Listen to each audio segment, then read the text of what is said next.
רוני והבלון של החלומות. פעם אחת, בעיר קטנה ויפה, גרה ילדה חמודה בשם רוני. רוני אהבה מאוד בלונים. היה לה חדר מלא בלונים בכל הצבעים שאפשר לדמיין. אדום, ירוק, ורוד וכחול.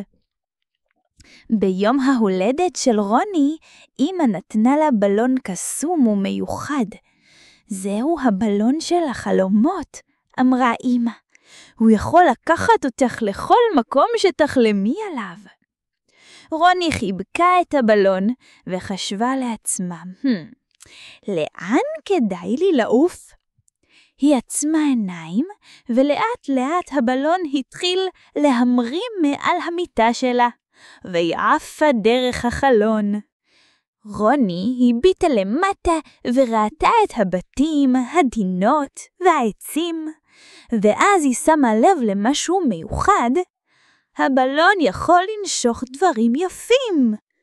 היא חלפה ליד קשת בענן וראתה פרפרים נופנפים לשלום.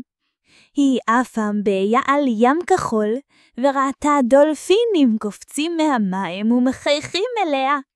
רוני חייכה אליהם בחזרה. אחרי זמן מה היא הגיעה לגינה מלאה פרחים ועצים עם פירות מתוקים. בתוך הגינה ישבו ילדים וילדות ושיחקו. מה זה המקום היפה הזה? שאלה רוני. זאת הגינת החלומות, ענתה ילדה אחת עם שיער ורוד.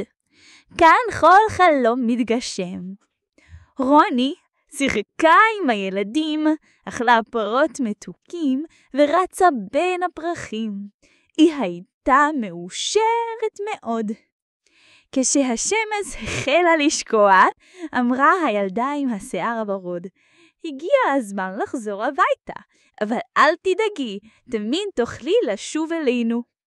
רוני החזיקה חזק בחבל של הבלון, והם התעופפו חזרה הביתה.